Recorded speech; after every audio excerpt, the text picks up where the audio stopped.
One of the things that you mentioned, like the implementation days, and I know this is a concern that a lot of people have, not just with digital courses, but with remote sessions in general.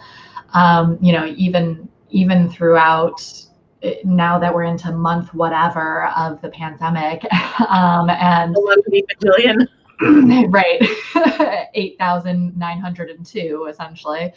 And we're seeing what remote services can do. We still on a daily basis, multiple times per day, get a lot of people concerned about doing a remote session or what remote learning can do for them. Like, what if we can't see their pet doing the thing? What if we can't be there, like, with our hands on a dog? So this is to both of you.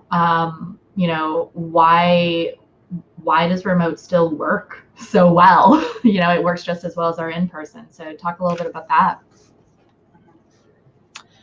I'm going to let Ellen answer first because I feel like I've been, bulldozing the conversation. I think it's a couple of things. It's our job to make sure that it works.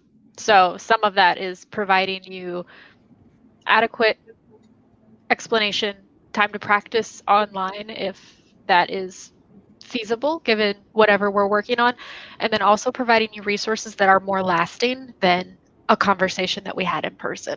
So one of the things that I've seen with remote versus in person is when I was teaching like generic basic manners classes and stuff, I could have, but I didn't, thinking back, hindsight 2020, provided videos of the exercises or whatever that we talked about.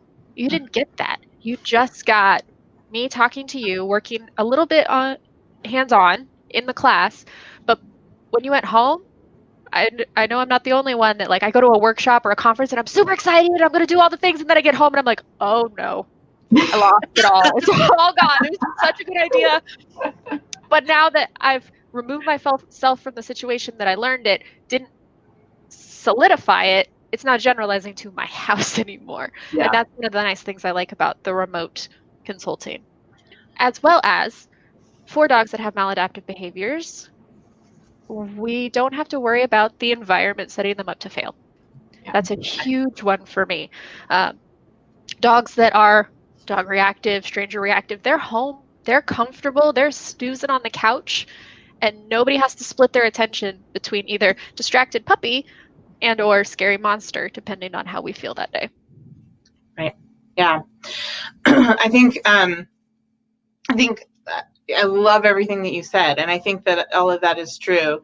I'm going to keep talking about physical therapy because it's been such a profound experience for me, and also the sort of similarities between my experience with physical therapy and my experience as a behavior consultant have been really interesting for me.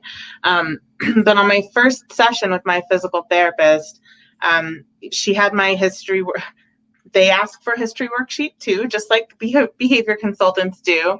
And then I got in and she was asking me some more in-depth clarification questions based on my history, just like behavior consultants do.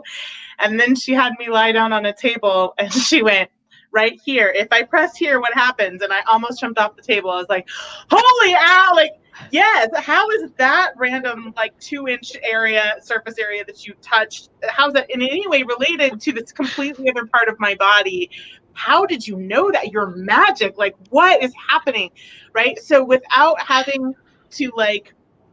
even having to like examine me or anything, she knew what was happening in my body based on the history worksheet and the conversation we had, right? I mean, she touched me to confirm it, but we don't, behavior consultants don't do that, right? I'm not going to be like, I think your dog is resource guarding, so I'm going to take his bone away and see if he nails me. Like, we don't do that as behavior. Like that. Right. But I had that moment where I was like, I wish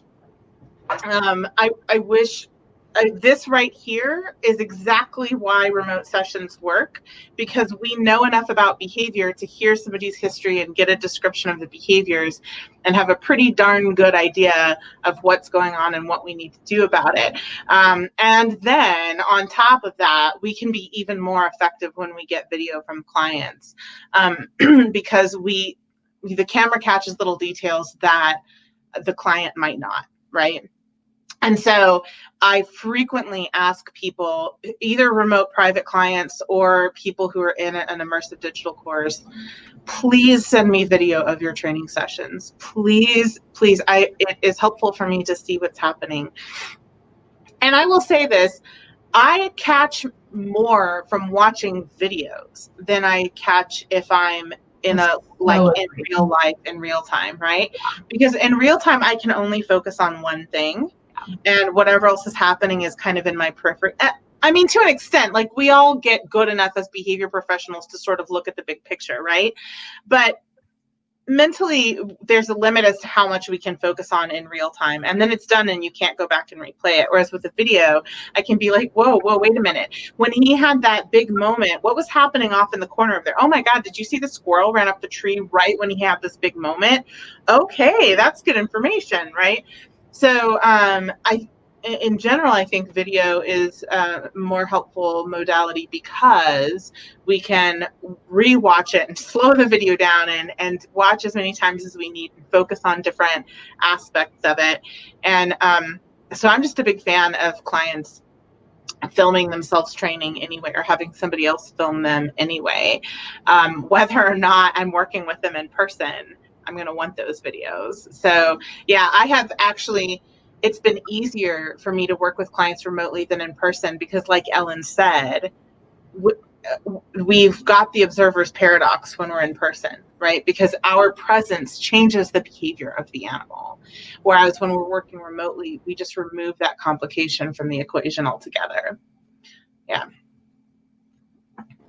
Yeah, and I think too, like the nice thing with video, and I know I do this with my clients a lot, I'm sure you guys do too, is I then play the video for my clients and say, okay, do you see like this particular thing, this body language? And you know, the hard thing with in-person sessions is I'd be like, okay, so like, here's all the body language I saw. And they'd be like, I didn't see any of that. And I was like, well, the moment's passed. Hopefully next time we'll be able to see this. Versus video, like you can show it as many times until somebody's seeing the same thing that you're seeing. I agree. I think video is more beneficial to client learning than pointing things out like in that moment. You know, it's very hard to learn something new and be like doing the thing that you're doing, which is new, and observing a new thing that you haven't observed before. It's just a lot to ask of somebody. And you can't observe yourself. You can't, when you're in your own body, you can't see yourself doing things, right? And so, I mean, here's the thing, like, I entered this profession with almost no hands-on help. I had in-person mentors, kind of, sort of, but they didn't really want to be mentors. I just sort of like stray kitten them home. So they weren't really set up to be mentors, right? So almost all of my mentorship came from Dr. Friedman and her teaching assistants. And they lived all over the country. Like we weren't together. And so I entered this field by filming myself and then discussing my videos with my long distance mentors, right? So if I can enter this profession with long distance learning, we can definitely help a client with their pets through long distance learning. It's just, I mean, I think it's a maybe I'm biased, but I think it's a better way to learn because we have that time and space to go back and see ourselves in a way that we can't see ourselves when we're in the moment doing it, right? Yeah. I mean, I don't think it's just you. Like you successfully mentor people all across the country to get into this field as well with the mentorship program and do it very successfully. So I don't think it's just you.